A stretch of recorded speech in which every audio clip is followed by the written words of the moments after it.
Oh, hi there. Ollie Anderson here. This is a video about one of the greatest powers that you have in life, but that you may not know that you have. It's the power of walking away.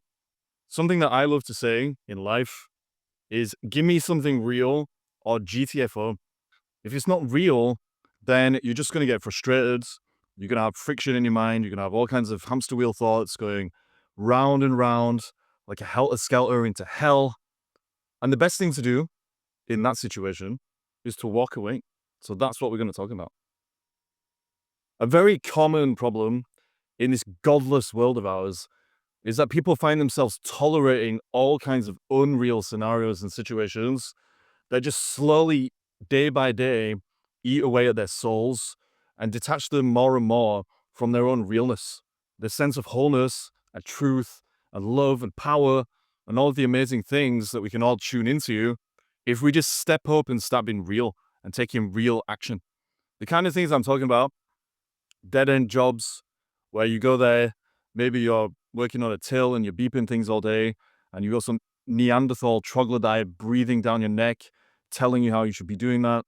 Maybe you're staring at spreadsheets that just numb your mind completely on an old laptop from 1986 or something that has like 2 gigabytes of RAM and doesn't work. Maybe it's a relationship where initially there was some passion, but that's all there was. There was no moral connection or real shared values or anything like that. And so now, as time has passed, the relationship has just become superficial and empty, and there's no trust and there's no depth to it. And so you just tolerate these things. And we get told that tolerance is a good thing, but actually it's not, because there's a difference between tolerance and acceptance. Tolerance doesn't mean you actually accept something. It means that you don't like whatever it is, but you just don't really know what to do about it. So you force yourself to have a kind of resolve or forbearance or patience that keeps you in a situation where you don't want to be. I found in life there are normally 3 options. You can either change something, you can learn to live with it, or you can walk away. Changing it means maybe you can do something. You can leave the dead-end job. You can find a way to make it more enjoyable by practicing mindfulness and giving yourself a kind of therapeutic tranquilizer that makes you able to accept mind-numbing situations. Or you can just accept it. You can say, okay, this is what it is, but I'm not going to do anything about it. So I'm just going to stay here, and that's fine because it's acceptance. You've gone from tolerance to acceptance. Or you can walk away. That's where the real power is in a lot of these situations. The reason that we can get power from walking away from any bullshit situation in our life that's unreal is because the only thing that takes away our power is illusions and unreality.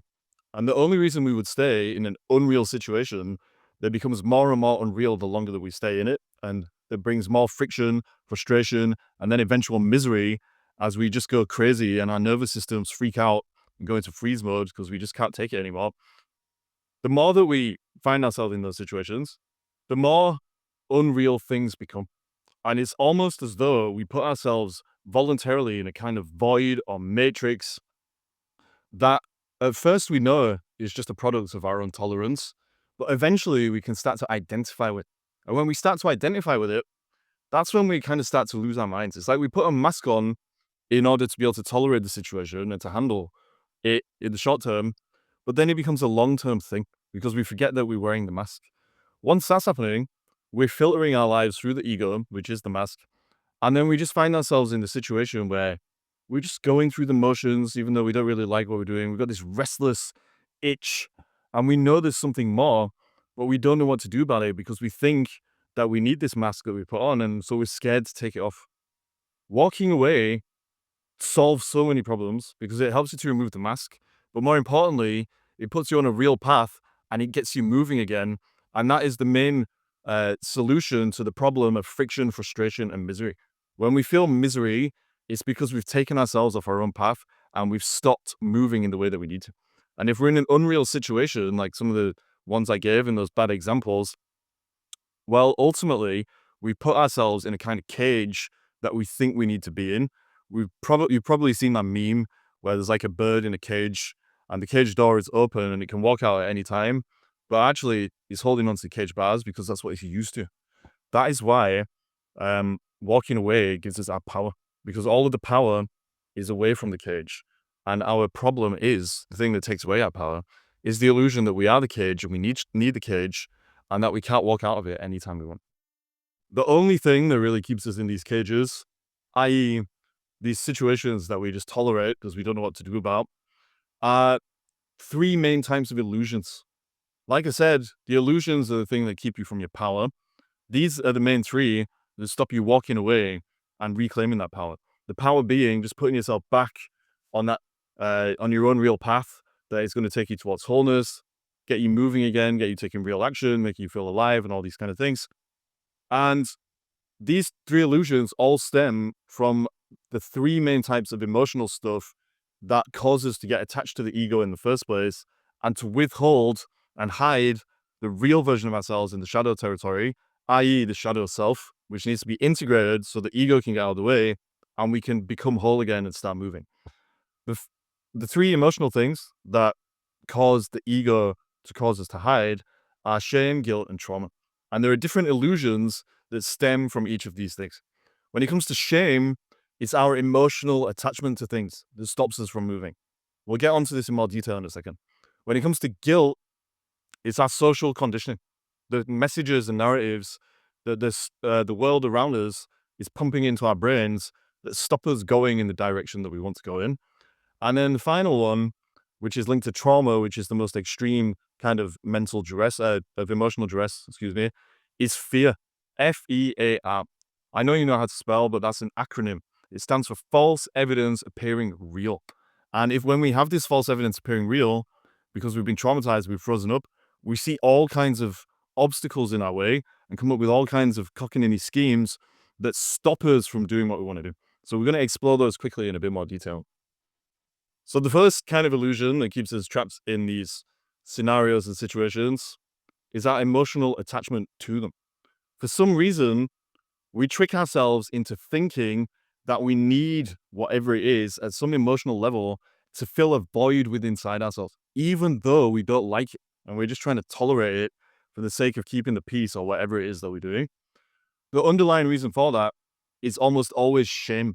Shame is the most common problem in the world, and it causes us to become split from our real selves and to open up a kind of void which we end up living in, where we constantly feel like there's more to life, we need to change something, that there's a restless kind of itch that we just can't scratch. That is caused by shame, because shame disconnects us from the truth. When we have that kind of shame, then we try and fill that void that it opens up with the things in the world around us. It might be whatever we think that dead end job is giving us, probably money and security and things like that, because we feel like at some level we either don't deserve to get that from something more aligned with who we really are, or that we're just not going to be able to get it from any other place. And so this job, this dead end job in this example, gets put up on a pedestal, not because we like the job, but because we actually worship the money and the security and all of those things that we have an emotional attachment to that we can't give ourselves. Probably because our safety and ability to trust and all of those things have been hidden in the shadow self, in the shadow territory, and we need to reintegrate them. That is another reason why walking away is going to give you your power back. Because as you do walk away, you're going to see that this dead end job in this example was not giving you what you thought it was giving you. Like, it was helping you to pay the bills and stuff. That's a good thing, of course. But you can walk away and you can get that in a much healthier way that's more aligned with who you are.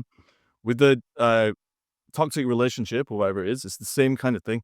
We have an emotional attachment because there is something that toxic relationship is giving us that we really almost worship, that we don't believe we can get elsewhere or from ourselves.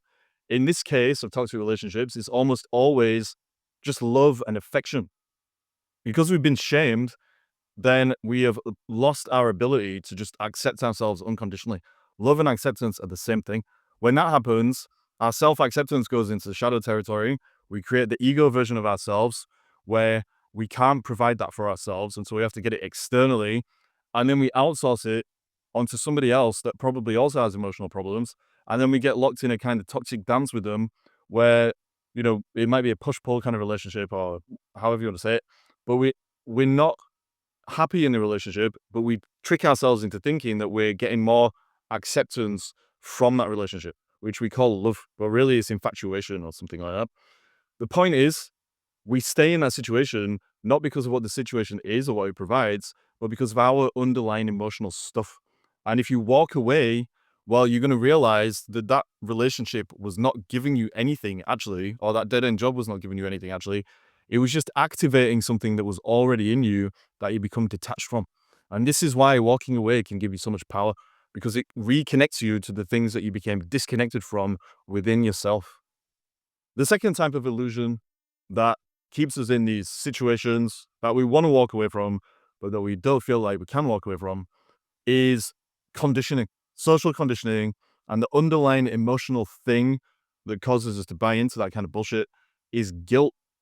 People say that guilt is a useless emotion, and in many cases, it's if it lingers.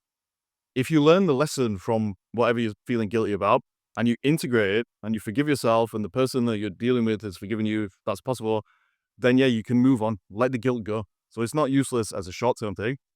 It is useless if it lingers.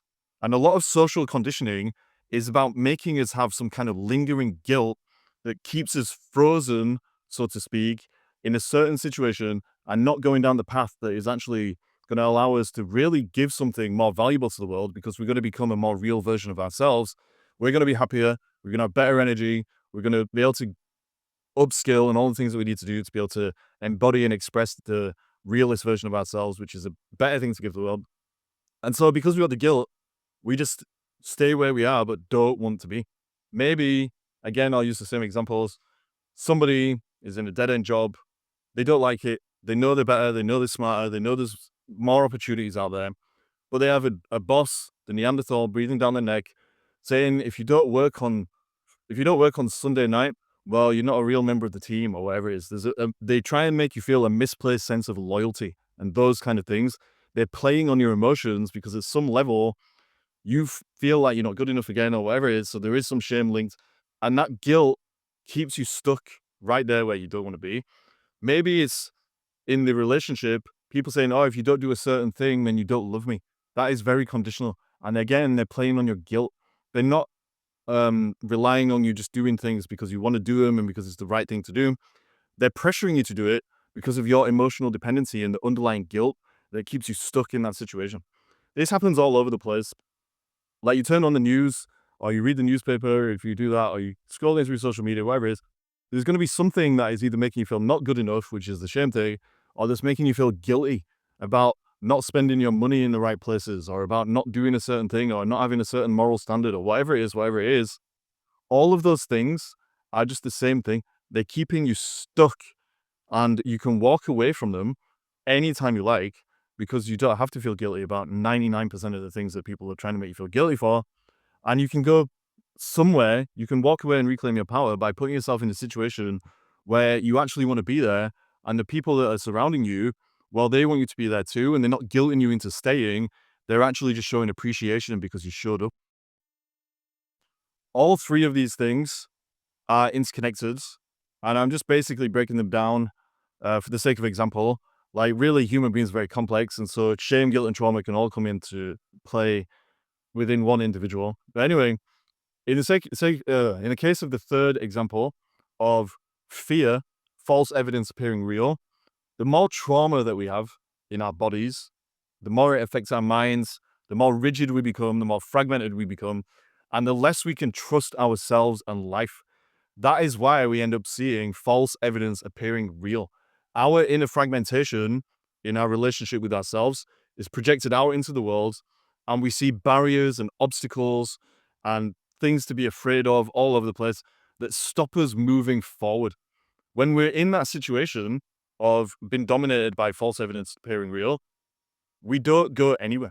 We're more likely to tolerate ill treatment, doing things that are out of alignment with our values, giving up on who we really are, not following the path that we know we should follow, and all these kind of things.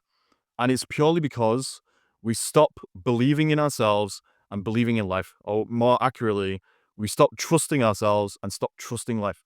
Trusting ourselves means that we're going to take the action that we need to take, knowing that even though we can't plan every step of the journey, we're going to be able to handle whatever comes up because we're always going to have our power, We're going to have ability to act, our ability to make choices and all these kind of things. If we're traumatized and held back by false evidence appearing real, we're not going to see ourselves in that way.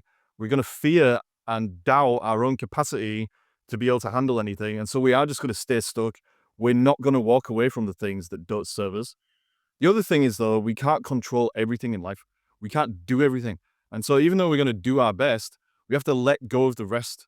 That means in times of uncertainty, when we're walking through, periods of darkness or periods of not knowing, or there's a lot of chaos in our life or whatever, we have to let go of our need to try and control things. If we got loads of trauma or we're prompted and motivated by fear, that is not going to happen. And so what we need to do is get to that place where we can take action, even though we're afraid, get out of the comfort zone and into the stretch zone, but also realize that we don't have to control everything, that we can let go and the path will start to reveal itself. This is why walking away is so powerful, because when you get over that fear and you take that first step, well, things are going to start changing almost immediately. And then the next step is going to appear. And then the next step is going to appear. And every time you do take one of those steps, your power is going to come back to you. But that's only because your power, really, when I keep saying power, is just about being real.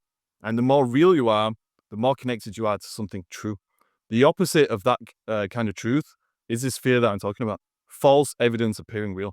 That doesn't mean that all fear is an illusion. Some fear can actually help you. Like if you see a poisonous spider running on the floor in front of you, you're instinctually going to feel some fear. That's a good thing. That's a healthy fear. It's specific. It's aimed at something in the real world. This false evidence appearing real is more kind of diffuse. It's more kind of ambiguous and vague because it's not connected to anything real. And as soon as you let the mist clear and start walking, things are going to pick up and it's going to get more real. So those three things, shame, guilt, and trauma, and emotional attachment, social conditioning, and fear, are the main things that keep you in an unreal situation and make you unreal in your relationship with yourself. As soon as you can kind of realize this and start to work on these patterns inside yourself and start to break those old cycles that led you to think and act and feel and be that version of yourself, then things are going to change. And the reason is because all of those unreal thought patterns and emotional relationships with ourselves are ultimately just the things that cause us to have the ego. I already mentioned this in the video. I probably mentioned it in every video I've ever made. We're all engaged in this thing that I call the shadow dance. I talked about it in my book, Shadow Life, Freedom from Bullshit in an Unreal World.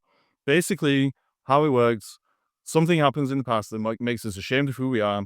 We create a little box to live in, to deal with that shame. But the price of that is we hide all the parts of ourselves that we're ashamed of. That ruins our whole relationship with life. And it causes us to have two different versions of who we are. The ego version, which is the mask that we put out to the world, but then the real version of us is hidden in the shadows. When we are stuck in these unreal situations, it's because we're clinging on to the ego version.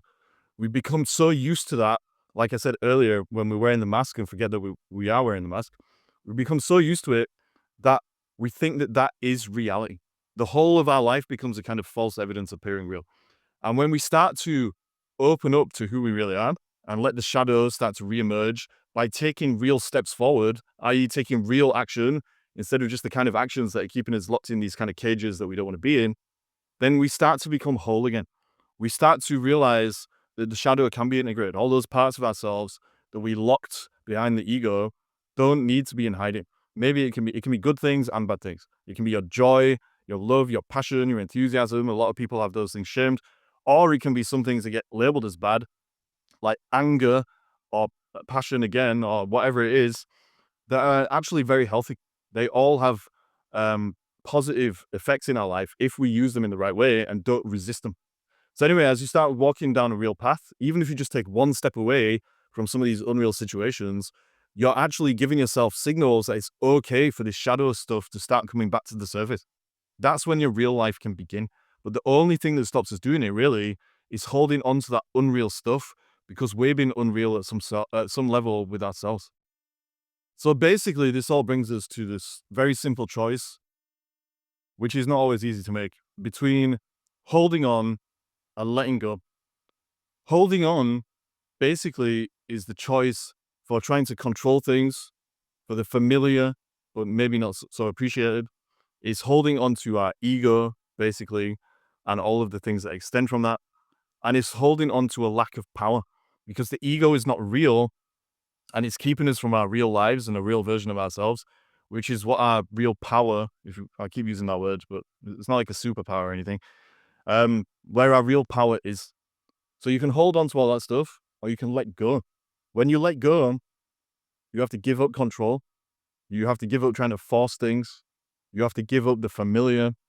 But at the same time, you can start flowing again. There's a natural drive towards wholeness that is always unfolding. It works at the level of the body and the mind. It connects us to our soul or our realness or the truth or whatever word is going to work for you. And if we understand that that natural drive is there and we let go and we stop holding on to all these unreal things that don't even serve us or benefit us really in any way, except at maybe the basic level of survival, like getting in a little, just about enough money. Let's say if you got one of those dead end jobs to pay the bills, just about enough love. If you're in one of those toxic relationships, love. When you walk away from all that stuff and not hold on to it, you give yourself permission to be real again, to put yourself back on that real path. That is the power that we all have in life. When you walk your own real path and you're not been controlled by the world in the sense of having that social conditioning make you feel guilty, or you're not being controlled by your own unhealthy relationship with your emotions, putting you in situations that you don't want to be in, or you're not being controlled by fear, false evidence appearing real, then all you're left with is your realness. And your realness is your power, because ultimately that's all anyone is seeking. That feeling of being real and alive and connected to wholeness. If you hold on, you can only hold on to something unreal. If you let go, you just get what's real anyway, because you don't really have to do anything apart. You have to do some things. You have to fight to let go of your ego, but you don't have to achieve your realness. You just have to receive it. And that means doing the work to let go of all these illusions and things that are keeping you where you don't want to be, walking back onto your real path and walking away from all that stuff that you've been tolerating that you just don't care about anyway. The final thing is that when you let go and you stop holding on to all that unreal stuff because you realize you don't need it, you're just holding on because of illusions. So emotional attachment, social conditioning, and fear, the unreal kind of fear, false evidence appearing real. When you realize you're just holding on to that for unreal reasons and you do start to let go, things instantly start to dissolve. Those emotions are no longer unhealthy. They don't have a hold over you because you're able to face them and you're able to move in a real direction. When you do move in that real direction, by even just taking one step away from those unreal situations, you're taking yourself out of the passivity that you may have been living out as a reaction or response to all of that underlying shame, guilt, and trauma. And instead, you put yourself in a more conscious and active way of being, where you start to know what you want. You start to know what's real versus what's unreal. And you can take action that's real and is going to move you down that path towards wholeness in your own life. Instead of being fragmented and hiding from yourself and getting trapped in situations that you don't want to be in because of that inner fragmentation, you're going to be moving with life as it carries you down wherever it is you need to go towards the natural drive towards wholeness in relationship to yourself and the world around you and the people that you share your life with. When you get more active, that's when you really find your power. If it's real action, I'm not just talking about action for the sake of it. I'm talking about knowing who you are because you're no longer hiding from your shadow self. You're no longer held back in that cage that is an extension of the mask of ego. And instead, you acting out your real values. You have a vision for where you're going. You know who you're becoming. You know what you accept instead of what you just tolerate.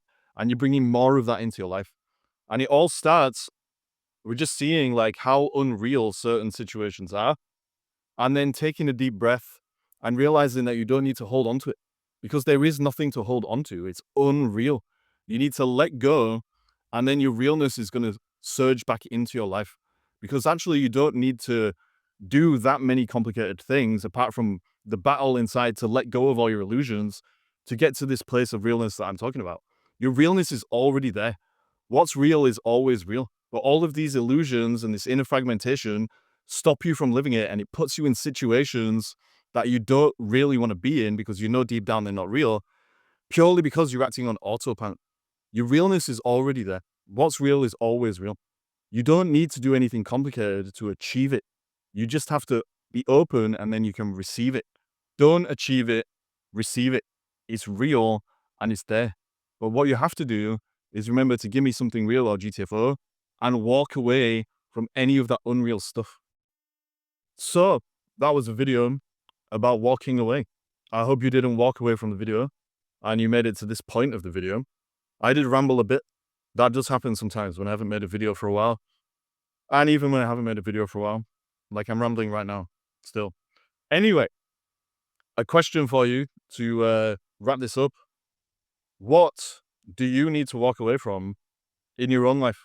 It might be some of the things that I gave as examples. Maybe you're ready to leave a job. This doesn't mean you're going to leave right away, by the way. It just means you're going to commit mentally to walking away and then put a plan in place to getting out of there. Unless you can actually just walk away and then do it if that's what you want to do. But anyway, it might be a job, might be a relationship, might be a part of yourself that you just fed up of, some mental process or pattern that you've seen. It could literally be anything. What are you going to walk away from that's unreal? If this video has made you realize that you do need to walk away from something. If you want to talk about any of this stuff, you can book a call on my website, 𝑦𝒕𝒂𝒚.co.uk/talk. I like to dive deep about this stuff with people, figure out what's going on for them, see what's holding them back, what they're holding on to, and what magic, if I can be bold enough to use that word, is going to appear in their lives if they do let go. Because what's real is always real, and you don't need to achieve it. You just need to receive it.